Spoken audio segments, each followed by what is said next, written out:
Okay, today we're going to talk about labs. Labs can be a little bit confusing, especially when you're not familiar with all the different lab work that can be ordered for the thyroid. Usually it's just a couple basic things like your TSH is ordered, your thyroid stimulating hormone level, and maybe your T4 and T3 levels. But I'm going to show you what labs usually you want to be ordering if you have thyroid issues or you suspect that you have a thyroid issue, even though your TSH levels are within the normal range. With functional medicine, we look at more of an optimal, we kind of narrow it in. This is usually what your range should be for functional medicine. It's a little bit narrower range. For example, when labs come up with the range, what they're looking at is the whole population. And I think as a society, we're getting sicker and sicker. So that's going to leave a larger gap between the ranges, like those who are really low, really high, because they want to put you in the norm. Well, what is the norm here? What is best? So the sicker the population gets, the bigger the range is. If you've taken stats in college, you would kind of get it, but that whole bell curve. So you have, low, high, and what's the average is that norm. But if the population is getting iller, you're going to have a bigger bell curve.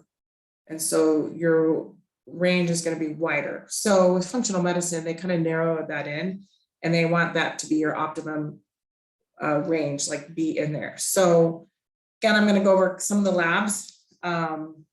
So if you want to order a thyroid panel, a comprehensive panel, you're going to have your TSH, your thyroid stimulating hormone, your total T4, your total T3. You're going to have your free T4, your free T3, and then what's called a reverse T3, in your TPO antibody, and your thyroid globulin AB. So the TPO antibody, that's going to show your inflammation.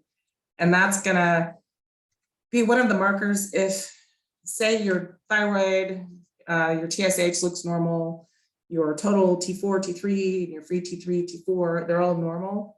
You want to also look at that TPO antibody because that's going to tell you if you still have inflammation in your body. And if you could be like me when I got to a certain point, like, oh, your markers look great, your Hashimoto's, like your T4, T3, but you looked at my antibodies, my TPO, it was off the chart. It was over 1,000. Like my body was still like really, really inflamed. And that's because I was still eating gluten. They're like, what's going on here? So what we want to do is bring down the inflammation, and that TPO antibody is going to tell you if you have inflammation. If you have any sort of autoimmune disease, you want that to be pretty low.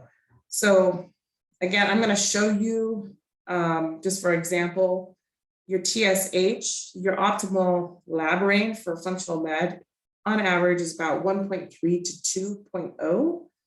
However, lab range is usually around 0.45 to 4.5. I'm going to show you that. If you can you read that? Your TSH levels right there. As you can see, there's a big difference. So when testing, it's good to be with a doctor who can decipher all the labs and also one that's looking at the more optimal ranges.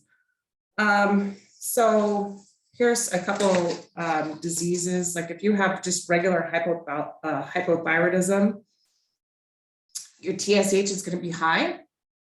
Your T3, T4 is usually low.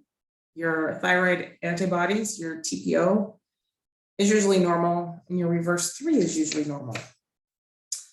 If you have Hashimoto's disease, the autoimmune, your TSH is going to fluctuate. Your T3, T4s are usually low, about 20 to 30% in the bottom range, and your thyroid antibodies are going to be up, and your reverse T3 is going to be up.